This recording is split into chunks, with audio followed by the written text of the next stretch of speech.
শুভ সকাল তোমাদের সবাইকে। তোমরা সকলে কেমন আছো?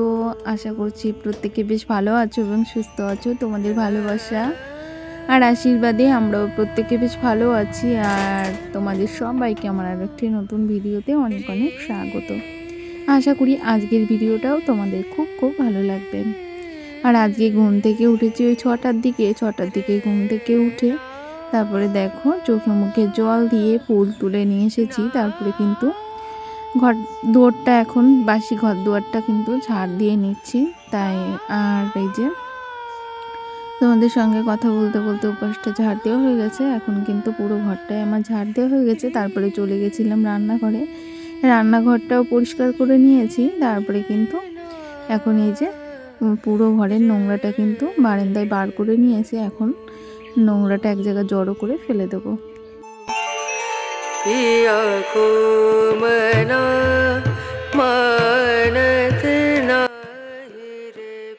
কিন্তু দুয়ারের সামনেটা জল ছিটে দিয়ে দিলাম। এখন কিন্তু দুয়ারের সামনেটা আমি মুছে নেব।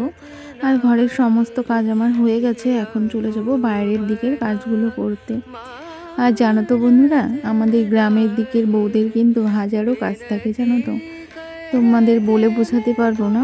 একটার পর একটা কাজ কিন্তু মানে করতেই থাকি, তবুও কিন্তু কাজের আর শেষ হয় না। আর তারপরে দেখো তোমাদের সঙ্গে কথা বলতে বলতে দুয়ারের সামনেটা তো মুছে নিয়েছি। তারপরে কিন্তু এই যে বাইরে চলে এসেছি। এখন কিন্তু বাইরেটা আমি ঝাড় দিয়ে নিচ্ছি। আর ও পাশটা তো ঝাড় দেওয়া হয়ে গেছে। এখন কিন্তু এই পাশটা ঝাড় দিলে পুরো উঠোনটা আমার ঝাড় দেওয়া হয়ে যাবে। জানো তো আমাদের এখানে কিন্তু এখন বেশ ঠান্ডা পড়ে গেছে। আর জানো তো শীতের দিনে কিন্তু সকাল সকাল ঘুম থেকে উঠতে একদমই ইচ্ছা করে না। আজকে যেমন দেখো একটু দেরি হয়ে গেছে, 6টার দিকে ঘুম থেকে উঠেছি। অ্যালার্মটা দিয়েছিলাম কিন্তু উঠতে ইচ্ছা করেনি। প্রচণ্ড পরিমাণে কুড়েমি লাগছিল আর আলসেমি লাগছিল, ভীষণ অলসতা কাজ করছিল। তার জন্য কিন্তু আধা ঘন্টা লেটেই উঠেছি। তবে যাই হোক, সংসারে কাজগুলোর চাপ যখন মাথায় থাকে না, তখন কিন্তু ঠিকঠাকভাবে ঘুমটাও হয় না। তবে যাই হোক, আজকে একটু কুড়েমি করে এই যে উঠেছি, কিন্তু উঠে কিন্তু প্রত্যেকটা কাজই আমি মানে ঝটপট করে করার চেষ্টা করছি। আর তোমাদের সঙ্গে কথা বলতে বলতে ঝাঁটাটা রেখে আবার দেখলাম এই যে এখানে কিছু এই যে গাছপালা মানে ছোট ছোট চারা গাছ হয়েছে, মানে ঘাসে পাতা গাছ হয়েছে। আর ওই গাছগুলো কিন্তু বেশ বড় হয়, ওই জন্য ভাবলাম পাতাগুলো কিন্তু আমি হাত দিয়েই তুলে নিলাম। তুলে কিন্তু এই যে কলপাটটাও এখন ঝাড় দিয়ে নিচ্ছি।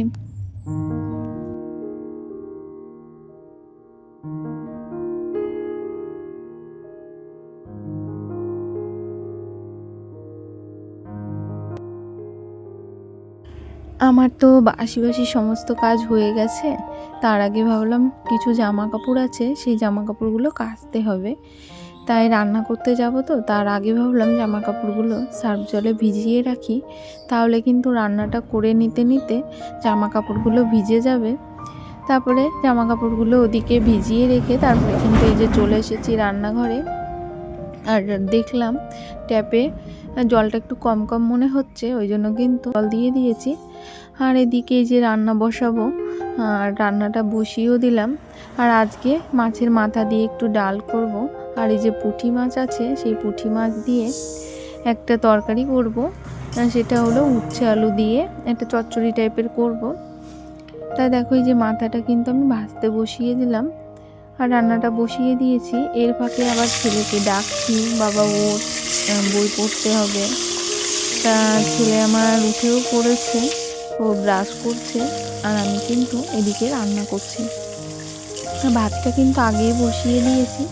আর এদিকে দেখো ডালটা প্রথমে শুকনো খোলায় ভেজে নিয়েছিলাম, তারপরে আবারও তেলের উপর দিয়ে ভেজে তারপরে কিন্তু জলটা দিয়ে দিয়েছিলাম। তারপরে দেখো ডালও ফুটে গেছে। এখন কিন্তু আমি ডালের জন্য কিছুটা গরম জলও তুলে রেখেছি।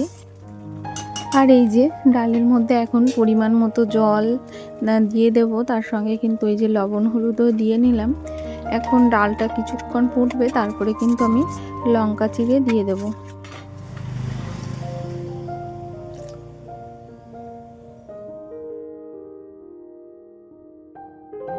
আর যেহেতু সকাল টাইমটা খুবই ব্যস্ত, ওই জন্য কিন্তু দুটো কড়াইতেই রান্না বসিয়ে দিয়েছি। আর তার আগে ভাতটা কিন্তু আমি নামিয়ে নিয়েছি। আর এদিকে দেখো এই যে মাছের মাথা দিয়ে ডাল করছি।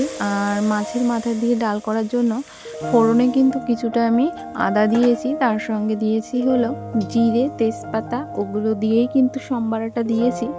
আর এদিকে আমি এই যে যেটা করব সেটা হলো মানে উচ্ছে দিয়েছি, বেগুন দিয়েছি, একটা চচ্চড়ি মতো। কিন্তু তরকারিটা না আমি বুঝতে পারিনি, যেহেতু বেগুন সবজিটা না ঝোলটা একটু কমই দিতে হয়, কিন্তু আমার একটু বেশি দেওয়া হয়ে গেছিলো, তার জন্য কিন্তু চচ্চড়িটা একটু ঝোল ঝোল হয়ে গেছে। আর এদিকে কিন্তু এই যে গরম গরম ভাতটা তোমাদেরকে দেখালাম। আর এদিকে উচ্ছে আলু দিয়ে এই যে চচ্চড়িটা করেছি, আজকে কিন্তু এইটুকুই রান্নাবান্না করেছি। আর এদিকে এই যে মাছের মাথা দিয়ে ডাল করেছি। তোমাদের দাদাভাই কিন্তু খেয়ে এই সময়টায় অফিস চলে গেছে। আর আজকে কিন্তু এই সামান্যতম রান্নাটাই করেছি। আর ছেলেকে টিফিনে কিন্তু ডাল ভাত দিয়ে দিয়েছি। আর আমি এখন এই যে জামা কাপড়গুলো কেচে নেব। আর আমার ছেলে এখনও যায়নি, ও ঘরে বসে আছে, ওর গাড়ি এখনও আসেনি। ওকে খেতে দেওয়া হয়ে গেছে, ও কিন্তু খেয়েও নিয়েছে। আমি দেখলাম আমার যখন রান্না বান্না হয়ে গেছে জামা কাপড়গুলো আগে কেচে নিই।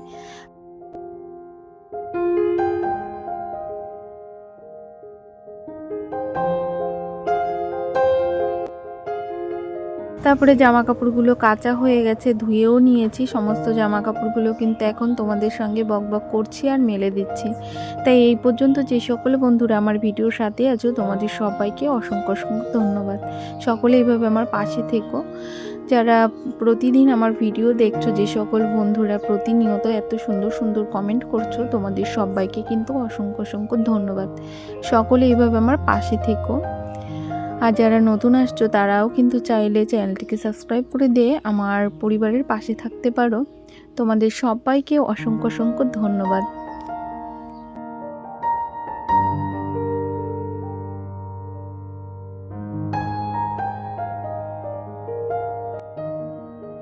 দেখো, তোমাদের সঙ্গে কথা বলতে বলতে কিন্তু সমস্ত জামা কাপড়গুলো আমি কিন্তু সুন্দর করে ধুয়ে নিয়েছি। এখন কিন্তু সমস্ত জামা কাপড়গুলো মেলে দিচ্ছি। আর প্রতিদিনই এত এত জামা কাপড় হয় জানো তো, প্রতিদিনই অনেক অনেক আমাকে জামা কাপড় কাচতে হয়। আর আজকের বারটা কিন্তু মঙ্গলবার ছিল, তোমাদের সঙ্গে শেয়ার করা হয়নি। আর এর মধ্যে কিন্তু ছেলে খেয়ে স্কুল চলে গেছে। আর তোমাদের দাদা হয়তো সকালের দিকেই গেছে, আর ছেলে বেরোয় 9টার দিকে, 9টা 10-15 দিকে ও বাড়ি থেকে বেরোয়। আর তোমাদের দাদা বেরোয় ওই 8:30টার দিকে। এখন যেহেতু ওরা প্রত্যেকে বেরিয়ে গেছে, আর এদিকে মেয়েকেও কিন্তু তুলেছি, মেয়েকে তুলে মুখ টুক ধুইয়ে দিয়েছি। তারপরে কিন্তু ওকেও কিছুটা ভাত খাইয়ে দিলাম। তারপরে খাওয়ানো শেষ করার পরে ও আর ওর দাদাভাই কিন্তু এখন পাড়ার দিকে গেছে। আর আমি কিন্তু এখন রিল্যাক্সেই সংসারে কাজবাজগুলো করে নিচ্ছি। আর সকালবেলা তো বাসি সমস্ত কাজবাজ সেরে নিয়েছিলাম। তারপরে কিন্তু অনেকগুলো এঁটো থালা বাসন ছিল, সেগুলোও কিন্তু আমি মেজে পরিষ্কার করে এনেছি। এখন কিন্তু জায়গায় রেখে দেব। আর আমি সকালবেলা না মানে দুবার থালা বাসন ধুই, কেননা রান্নাবান্না করার পরে একবার থালা বাসন ধুয়ে নিয়ে আসি, তারপরে আবার প্রত্যেকে যখন খাওয়া দাওয়া করি তারপরে আবার সেই কিছু থালা বাসন মেজে নিয়ে আসি। আর একবারে প্রচুর থালা বাসন মাজতে না আমার ভীষণ কষ্ট হয়। তবে আজকেও অনেকগুলো থালা বাসন পড়েছিল। আবার সকালবেলা তোমাদের দাদাভাইকে কিন্তু আমি এই যে রুটি তরকারি করে দিয়েছিলাম। রুটি তরকারি না, মানে যে সবজিটাই আমি আজকে সকালে রান্না করেছিলাম ওই সবজিটা দিয়েই কিন্তু তোমাদের দাদাভাই রুটি খেয়েছিল। আর আজকে সকালে কিন্তু তোমাদের দাদাভাইকে আমি রুটি করে দিয়েছিলাম। ওই যেই সবজিগুলো রান্না করেছিলাম, ওই চচ্চড়ি, ওটা দিয়েই কিন্তু তোমাদের দাদাভাই সকালবেলা রুটি খেয়ে অফিস গেছে। আর আমিও কিন্তু আজকে সকালবেলা রুটি সবজিই খেয়েছি, আজকে আর ভাত খাইনি। আর ডাল আর যেই সবজিটা আছে ওটা দিয়েই কিন্তু আমরা দুপুরবেলা প্রত্যেকে ভাতটা খাবো। আর আমি কিন্তু সকালের দিকেই রান্নাবান্না করি, না হলে না দুপুরের দিকে রান্নাবান্না করলে কেউ তো যেহেতু বাড়িতে থাকে না, ওই জন্য একবারই সকালবেলা রান্না করে নিই। কিন্তু ছুটির দিনগুলোতে কিন্তু দুপুরবেলা রান্না করি। তবে যাই বলো, তোমাদের সঙ্গে কথা বলতে বলতে কিন্তু বিছানাটা আমি গুছিয়ে নিয়েছি। তারপরে কিন্তু ঘরের ফার্নিচারগুলোও মুছে নিয়েছি, সেটা অফ ক্যামেরায় করেছি, তোমাদেরকে আর দেখাইনি। তারপরে কিন্তু আমি ঘরটাও মুছে নিয়েছি। আমি এই যে বিছানাটাও সুন্দর করে পরিষ্কার করে নিলাম। আর তোমাদের বললাম না আমার মেয়ে পাড়ায় ঘুরতে গেছিলো, ও কিন্তু এই সময় আবার বাড়ি চলে এসেছে। আর বাড়ি এসে বোঝো তো, মার পিছন ধরছে, মার ফোন ধরছে, এটা করছে ওটা করছে। তারপরে আমি বললাম বাবাই তুমি এখন বাইরে যাও, বাইরে বসে একটু খেলা করো, তারপরে আমি তোমাকে স্নানটা করিয়ে দেবো। আর আমি যেহেতু ওকে স্নান করানোর আগে প্রতিদিনই মৌসুমির লেবু রস করে দিই, তাই দেখো এই যে মৌসুমি লেবু কেটে নিয়েছি, এখন কিন্তু মৌসুমি লেবুর রসটা করে নেব। তারপরে ওকে রসটা খাইয়ে দিয়ে তারপরে কিন্তু 10-5 মিনিট পরে কিন্তু আমি স্নানটা করিয়ে দিই। আর এই দেখো এইভাবেই আজকে রসটা করলাম। আমি প্রতিদিন হাত দিয়েই করি, আজকে কিন্তু এভাবে করেছিলাম। এভাবে করার ফলে কি আজকে রসটা তিতো হয়ে গেছিলো কি না সেটা আমি বুঝতে পারিনি। জানো তো, মেয়েকে দিয়েছি, মেয়ে কিন্তু দেয়া মাত্রই মেয়ের রসটা একটু মুখে দিয়েছে। আর আমার একটা কাজ কথা মনে পড়ে গেছিলো, আমি যখন ওকে রসটা দিয়ে ঘরে গিয়েছি, ও কিন্তু পুরো রসটাই বাইরে ফেলে দিয়েছে। মানে এতটা খারাপ লাগছিল তোমাদের বলে বোঝাতে পারবো না। আমি এতটা কষ্ট করে রসটা করলাম আর মেয়ে আমার জুসটা ফেলে দিয়েছে। তাও আবার ফেলবি ফেল, একদম দুয়ারের সামনে ফেলেছে, বলছে এটা পচা জুস, এই জুসটা খেতে পারবো না আমি। তারপরে আর কি করার, সমস্তটাই তো ফেলে দিয়েছে। তবে মনের মধ্যে ভীষণ খারাপ লাগছিল, যেহেতু আমি রসটা করেছি আর ও ফেলে দিয়েছে। তবে যাই বলো, এর মধ্যে কিন্তু আমি স্নান করে চলে এসেছি, এখন কিন্তু ঘরের পুজোটা করে নিচ্ছি। আর এর মধ্যে কিন্তু আমি পুজোটা কমপ্লিট করে নেব। তার জন্য এই যে আগে তুলসী গাছে কিছুটা জল অর্পণ করে তারপরেই কিন্তু আমি পুজোটা কমপ্লিট করব। এখনো পর্যন্ত যে সকল বন্ধুরা আমার ভিডিওর সাথে আছো, তোমাদের সবাইকে অসংখ্য অসংখ্য ধন্যবাদ। প্রিয় বন্ধুরা, আজকের ভিডিওটা আমি এখানেই রাখছি। আর তোমরা প্রত্যেকে এভাবে আমার পাশে থেকো, সাথে থেকো। আর প্লিজ প্রত্যেকে লাইক করো। আর তোমাদের সবাইকে অসংখ্য অসংখ্য ধন্যবাদ আমার ভিডিওতে এসে এত সুন্দর সুন্দর কমেন্ট করার জন্য। আর তোমাদের সবাইকে টাটা করছি, আবার দেখা হবে নেক্সট ভিডিওতে।